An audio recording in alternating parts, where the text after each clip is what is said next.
participants, experts, سامعین اور جتنے بھی ہمارے خیبر پختونخوا کے MPAs کیبنٹ منسٹرز ہیں اور ہماری پارٹی قائدین جو یہاں پر تشریف فرمایا ہے، میڈیا کے دوستوں، آپ سب کو یہاں پر خوش آمدید بھی کہتا ہوں اور آپ سب کا شکریہ بھی ادا کرتا ہوں۔ جیسے کہ ڈاکٹر صاحب نے آغاز میں کہا کہ آج کا جو سیمینار ہے وہ ٹیررزم کے حوالے سے ہے، اور چونکہ ہوسٹ اس کو خیبر پختونخوا کی گورنمنٹ کر رہی ہے تو پہلا سپیچ میرا ہے۔ میں جو میری نالج ہے، جو میں نے آبزرو کیا ان 4 سالوں میں اس پہ بات کروں گا، اپنی اس ناقص رائے آپ کے سامنے پیش کروں گا۔ باقی یہاں پر ایکسپرٹس موجود ہے جن کے نالج بہت زیادہ ان کے پاس نالج ہے، خاص کر افغانستان کے حوالے سے اور ایکسپارٹا کے حوالے سے، بلکہ پورے خطے کے حوالے سے جو آج کل کے حالات ہیں ان کے مطابق وہ بات کر لیں گے۔ میرا ٹینیور یہاں پر میں فارمر چیف منسٹر ہمارے پرویز خان بھی موجود ہے۔ ویسے تو خیبر پختونخوا میں ہم 2013 سے حکومت میں ہے، لیکن چونکہ میرا ایز اے چیف منسٹر 2018 سے ٹینیور شروع ہوتا ہے تو میں اس حوالے سے چند پوائنٹس پہ، چند ٹاپکس پہ بات کروں گا۔ ایک تو جو میرے لیے ایک چیلنجنگ جاب تھی، وہ جو ٹاسک دیا گیا تھا وہ FATA merger, x FATA merger کا تھا۔ 2013 سے 2018 تک جو فاٹا تھا وہ ہمارے پاس نہیں تھا، لیکن 2018 میں جب یہاں پر نواز شریف کی حکومت تھی تو ایکس فاٹا کو مرج کیا گیا خیبر پختونخوا میں۔ تو میں یہ کریڈٹ بھی میرے حصے میں آتا ہے کہ میں پہلا چیف منسٹر ہوں کہ خیبر پختونخوا کو میں لیڈ کر رہا ہوں فاٹا کے ساتھ، ایکس فاٹا کے ساتھ۔ جو فاٹا میرے حصے میں آئی اور جو ہم نے 1.5 سال اس پہ محنت کی، پہلے میری حکومت کے جو 1.5 سال تھے اس پر میرا خاص فوکس تھا وہ ایکس فاٹا کے علاقوں پہ، کہ وہاں پر کیونکہ وہاں پر ہم نے زیرو سے سٹارٹ لینا تھا۔ اس سے پہلے جو انسرجنسی وہاں پر رہی، جو ٹیررزم وہاں پہ رہی، جو تباہی وہاں پر پھیلائی گئی، تو وہ سب کچھ وہاں پر ختم ہو چکا تھا۔ جتنے بھی ہمارے وہاں پر انسٹیٹیوشنز تھے، خواہ وہ ہیلتھ کے ہو، خواہ وہ ایجوکیشن کے ہو، خواہ وہ دوسرے روڈ سٹرکچر آپ کے ہو، وہ سارے تقریباً تباہ ہو چکے تھے۔ جب مجھے وہ ایکس فاٹا میرے حصے میں آئی اور میں اس پہ زیرو سے سٹارٹ لینا شروع کر دیا تو ہم نے بڑی محنت کی۔ جو سب سے پہلے ہمارے لیے اس میں چیلنجز تھے وہ لیویز اور خاصدار کو مرج کرنا تھا۔ 29,000 لیویز اور خاصدار تھے جن کو ہم نے پولیس میں ان کی انڈکشن کرانی تھی، اور ان کے بہت بڑے مسئلے تھے۔ وہ نہیں آنا چاہتے تھے پولیس پہ، پھر ان کے ساتھ جرگے ہو گئے، پھر گورنمنٹ ہمارے جو MNS تھے اس وقت کے، یہاں پر خالد صاحب بھی تشریف فرما ہے جو ایکس فاٹا سے اس کا تعلق ہے۔ ہم نے بڑی محنت کے ساتھ ان کو پولیس میں انڈکٹ کروایا، ان کی ٹریننگز کروائی۔ اس کے بعد جتنی بھی ہمارے لائن ڈپارٹمنٹ سے خیبر پختونخوا کی، ان کی ایکسٹینشن کروائی، ان کو شفٹ کیا گیا۔ وہاں پر چونکہ ایک نیا علاقہ تھا، وہ لوگ خیبر پختونخوا کے قوانین اور پاکستان کے قوانین سے وہ آگاہ نہیں تھے، ان کی پہچان نہیں تھی، تو ہم نے ان کے لیے اسپیشل ایکٹس بھی بنائے وہاں پہ، جیسے کہ ہم نے مائنز اینڈ منرلز کے ایکٹس ان کے لیے بنائے۔ ADR جو الٹرنیٹ ڈسپیوٹ ریزولوشن، جو پہلے سے ان کے جرگے ہوا کرتے تھے، تو ان کو قانونی حیثیت دینے کے لیے ہم نے ADR ایکٹ پاس کیا ان کے لیے، تاکہ وہاں پر ان کے جو بڑے تھے، ملکس تھے، ان میں یوتھ کو شامل کیا، تاکہ وہ اس طرح کے اگر کوئی پولیس اسٹیشن نہیں جانا چاہتا، اگر کوئی عدالت نہیں جانا چاہتا تو وہ ADR کے ذریعے اپنے مسئلے کو حل کر سکتا ہے۔ وہ اس طرح ہیلتھ میں ہم نے کام کیا، ایجوکیشن میں کام کیا، ریکروٹمنٹ ان سے کروائی، پولیس پہ ریکروٹمنٹ کروائی۔ اس کے علاوہ ٹورزم میں، اسپورٹس سیکٹر میں جتنے بھی ہمارے سیکٹرز تھے اس پہ ہم نے ان کے لیے کام کیے۔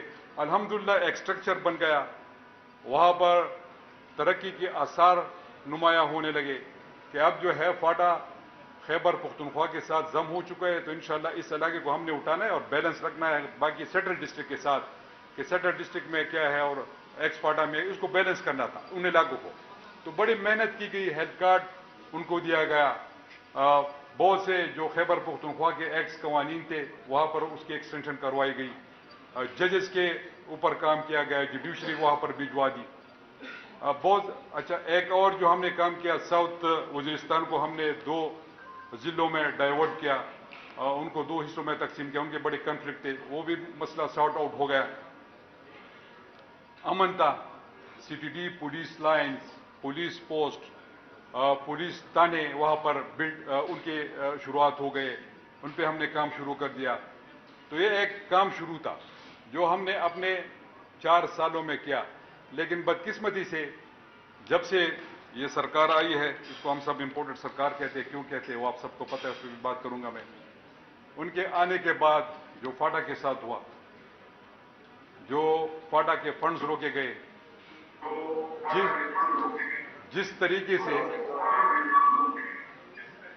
طریقے سے وہاں پر ہمیں سٹک کیا گیا، وہ آپ سب کے سامنے ہے کہ ہمارے فنڈز فاٹا کے، جب عمران خان کی حکومت تھی پاکستان میں، تو ہمیں تقریباً 24 ارب سے ہماری ڈیولپمنٹل پورٹ فولیو چلی گئی 60 بلین پہ۔ اب جب اس دفعہ 55 بلین وفاقی حکومت نے، اس فیڈرل گورنمنٹ نے، اس امپورٹر سرکار نے رکھے ہوئے، لیکن ابھی تک ہمیں 5 ارب روپے ملے۔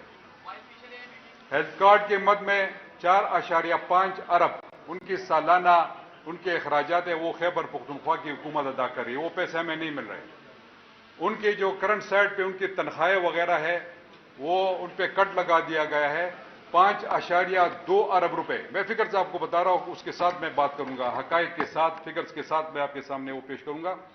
5.2 ارب روپے ان کے تنخواہوں کے پیسے ہیں، جبکہ ہمیں تقریباً کبھی 3.5 ارب روپے، کبھی 4 ارب روپے ماہانہ مل رہے ہیں۔ جو بقایا اخراجات ہیں ان کے، وہ بھی خیبر پختونخوا کی حکومت برداشت کر رہی ہے ایکسپارٹا کے حوالے سے۔ اب جب دوسری طرف میں آ جاتا ہوں ٹوریزم سیکٹر پہ، امن کے حوالے سے میں یہ بات کرنا چاہتا ہوں کہ فاٹا میں امن قائم ہو چکا تھا، خیبر پختونخوا میں امن تھا، ٹوریزم سیکٹر کو ہم نے اٹھایا۔ خیبر پختونخوا میں پہلی دفعہ ایک سیزن میں، پچھلے نہیں، اس سے جو پچھلا سیزن تھا اس میں 25 لاکھ ٹورسٹ ناردرن ایریاز میں آئے اور انہوں نے 66 بلین ریونیو جنریٹ کیا۔ یہ پہلی دفعہ تاریخ میں ہوا ہے کہ ونٹر میں آپ کے ہوٹل بکس تھے، سارے ہوٹلنگ بک ہو چکی، کمرے ان کے بک تھے، کسی کو کمرہ نہیں مل رہا تھا۔ یہ تاریخ میں تھا کیونکہ پرائم منسٹر عمران خان کا ویژن تھا کہ ہم نے ٹوریزم کو پروموٹ کرنا ہے اور ٹیررزم کو ٹوریزم سے شکست دینا ہے۔ یہ آپ کی سافٹ امیجز ہے، سافٹ چیزیں جو آپ کی سافٹ امیجز کو اٹھائیں گے۔ پاکستان سے دوسرے حصے سے لوگ آئیں گے، وہاں پر وہ سرو کریں گے، آئیں گے، گھومیں گے، پھریں گے، ان کو پتہ چلے گا کہ خیبر پختونخوا میں امن و امان ہے کہ نہیں ہے۔ اس سیکٹر کو ہم نے اٹھایا، ٹوریزم کے سیکٹر کو۔ اس کے بعد میں آتا ہوں، اس پہ بڑا کام کیا گیا ٹوریزم سیکٹر پہ، وہاں پر ہم نے آئی ٹی زیز بنانے شروع کر دیے، وہاں پر ہم نے لوگوں کو فیسیلیٹیشن سینٹر دینے شروع کر دیے، وہاں پر ہم نے پہلی دفعہ ٹوریزم پولیس کا اجرا کر دیا تاکہ لوگوں کو وہ فیسیلیٹیٹ کر سکے۔ ہم نے ان کی کنسلٹیشن کروائی جو ہمارے ٹوریزم کے لوگ تھے، تاکہ ہم اس علاقے کو بیلنس کر سکیں۔ اس کے علاوہ پہلی دفعہ 11 اکنامک زون ان 4 سالوں میں ہم ڈیولپ کر چکے ہیں۔ 11 اکنامک زون، لوگ دڑا دڑ آ رہے تھے، انڈسٹری لگا رہے تھے۔ اب پہلی دفعہ پاکستان کی پہلی جو سی پیک کی جو اکنامک زون ہے، رشکے اکنامک زون، اس کو اس حکومت نے ڈیولپ کرایا، خیبر پختونخوا کی حکومت اور ہماری فیڈرل گورنمنٹ، جب ہماری پرائم منسٹر عمران خان تھے اس وقت ہم نے اس کو ڈیولپ کرایا۔ بہت سے موٹر ویز ہم نے بنانے شروع کر دیے، کیونکہ فاٹا جو ہے وہ گیٹ وے ہے افغانستان کی طرف اور سینٹرل ایشیا کی طرف۔ ٹھیک ہے، گوادر ہے، لیکن یہ آپ کا الٹرنیٹ روٹ بن سکتا ہے، یہ بڑا امپورٹنٹ علاقہ ہے۔ اس کو اگر آپ سٹیبلائز رکھیں گے تو میرے خیال میں خیبر پختونخوا بھی سٹیبلائز ہوگا اور پاکستان بھی سٹیبلائز ہوگا۔ اگر یہ لوگ سمجھتے ہیں کہ خیبر پختونخوا میں اور ایکس فاٹا میں امن نہیں ہوگا اور ہم آرام سے بیٹھ جائیں گے، تو میں اس فلور پہ آپ کو بتانا چاہتا ہوں کہ آپ بھی سیف نہیں رہیں گے، کوئی بھی پاکستانی سیف نہیں رہے گا، کوئی بھی ملک کا حصہ سیف نہیں رہے گا۔